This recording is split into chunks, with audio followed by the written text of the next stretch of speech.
Fnaf is known for its difficult max modes. People thought 420 mode was impossible when the first game released, even Scott himself. Also, 5020 mode exists. Roll the Doco clip.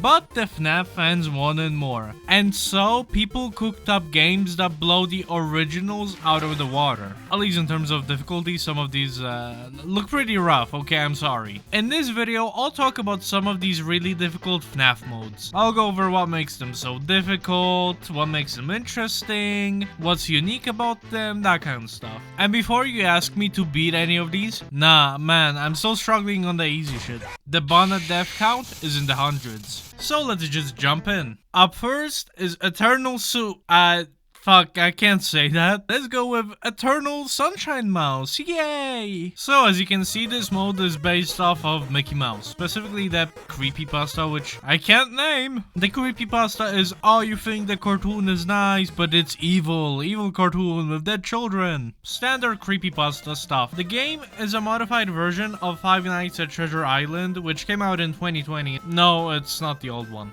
It was a good game that had potential to make for a fun and difficult max mode. So, Caesar Z created Fnati, but dumb. This sort of revised version adds new characters, reimagines a lot of the mechanics for the older ones, and in general, the game just functions a bit differently. And we're talking the hardest mode of the hardest modes in this game. Every character is on 20, they have their aggressive buff on, and their silent buff for the entire night.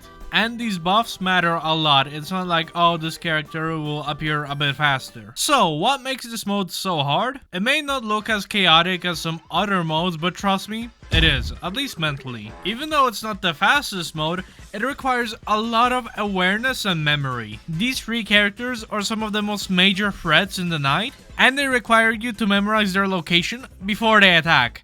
And these two, well, they just like to switch around, so if you hear a sound cue, you need to check again. There's also Impurity. She's sorta like a music box. You can shut down the camera, but only one at a time. It's how you deal with a lot of the characters. Like the first three I just talked about, except Hourglass sometimes. Camera for Hourglass is hell. But anyway, Impurity. Her 8-second timer runs down, and when it hits 0, she progresses to the next camera. If she gets into your office, GG man.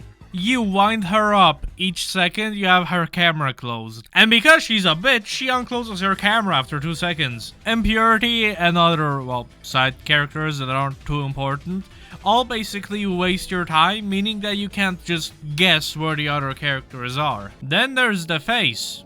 You don't react to when he reaches your office. You need to shut off your light and close his camera before he does so. You need to keep a very close track of his sound cues and do some quick mental math to figure out how much longer you have left. Time is very important in this mode. If you use too much of it, it's GG. Time is very important in this mode. You can't let one character take up like even a few seconds. But what brings all of these guys together are the office characters. You deal with most of them all at the same time. So like for example, let's say after you deal with the office characters, you need to find all of these animatronics, wind up Impurity, deal with some other guys. It's like a time test to see if you can get all of that done before the next wave. And these characters can sync up and come at really bad times. Like there's no one way to beat this mode. Every run will throw something different at you. You need to learn how to prioritize and manage your limited time well. How the office characters specifically work is just like not that important. You kinda just wiggle your mouse around. Stand still on the sides, yeah.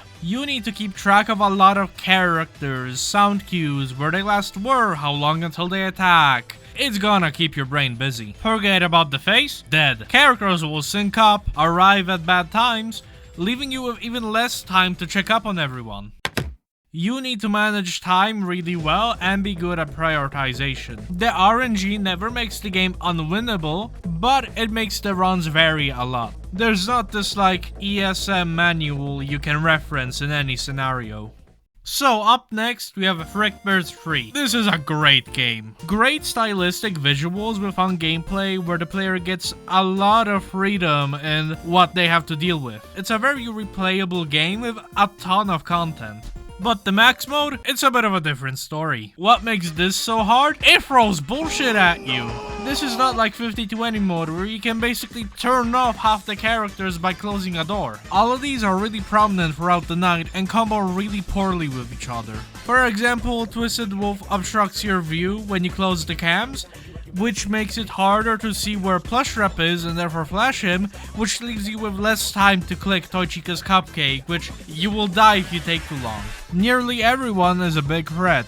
Sometimes literally. Let's look at Withered Freddy for example. He walks in the hallway in front of your office, from side to side. If he reaches the side, you gotta close the door. Now that doesn't sound too difficult, until you take into account everything else going on. Candy the cat. Did you forget to keep track of his time of arrival, meanwhile dealing with Springtrap, Minesweeper, entering the nuclear launch codes, dealing with fucking Scott Coffin's minigame? Too bad, you die. I know, it's a skill issue, but you need a lot of skill for this mode. But a FNAF mode is never complete without a slight sprinkle of RNG. Except this is over-seasoned to shit. It has a 5 out of 5 RNG rating, meaning most of the runs are impossible. You need inhuman skin. What? You need inhuman skill to survive some of these scenarios. Not to mention characters like Lefty, the ultimate Frickbears free troll. He can just stay in the corner the whole night and not be a pain. Or if he wants to, he can just use Saint Bolt straight into your office. Just whatever he feels like that day. You also need to be good at Minesweeper. All these other minigames? Nah. Minesweeper's where the real money's at. It's the only way you'll be able to afford stuff in the shop and make the night more consistent. Except Minesweeper can also just be impossible. And this is not the hardest mode. 4720 has not been verified at the time of making this video. It adds the remaining animatronics, which, yeah, make it even harder. You just have to be so fast, keep track of so much, and on top of that, there's RNG, which, yeah, does not make the night harder because it's just luck, but the RNG will make you have to do more attempts to win, and the attempts are really fucking hard. Hey, my opinion, just enjoy the base game. You shouldn't touch the max mode, it's hell. And moving on is the Rat and Cat All Challenges, Pixel Pointer, version 3.1.3. And you might be asking, what the fuck did he say? This mode is based off of a harder version of Five Nights at Candy's 3. And these modes are a bit controversial. Unlike other max modes that have complex mechanics requiring strategy, resource management, that kind of stuff, these modes just require aim. And not like Snipe a Scout on the 2-4 bridge kind of aim, like no, it's serious. The night mostly follows your usual vanilla Candy's 3 night. Use a tape recorder, move around, flash the heads of the animatronics when they enter your room, check under the bed, and flash accordingly. But instead of the cassette speeding up the night like it does in the original game, now it's required to stay awake. So in between attacks from Shadow Rat and Shadow Cat, which are buffed versions, you also need to rewind and play the cassette. In addition, you have Classic Cat. You gotta remember to check both ends of the bed from time to time. The main difficulty of the night comes from the pixel pointer. You see nothing. The hitbox of your flashlight is much smaller. And these guys do this to spite you. If your flashlight is off of their heads, their kill timer increases. And when it reaches a certain point, they kill you. This mode is much different to say something like Frickbears. It's so hard because it's so chaotic. 40 animatronics, all with vastly different mechanics that can't be stalled. You got one job, and you better do that one job really well. The rabbit hole of all these modes goes really deep. There's much more out there. Like and subscribe, I really hope you enjoyed. But I'm really down to do more of these types of videos in the future. So if you want to hear more, make sure to let me know. Thank you very much for watching, and goodbye.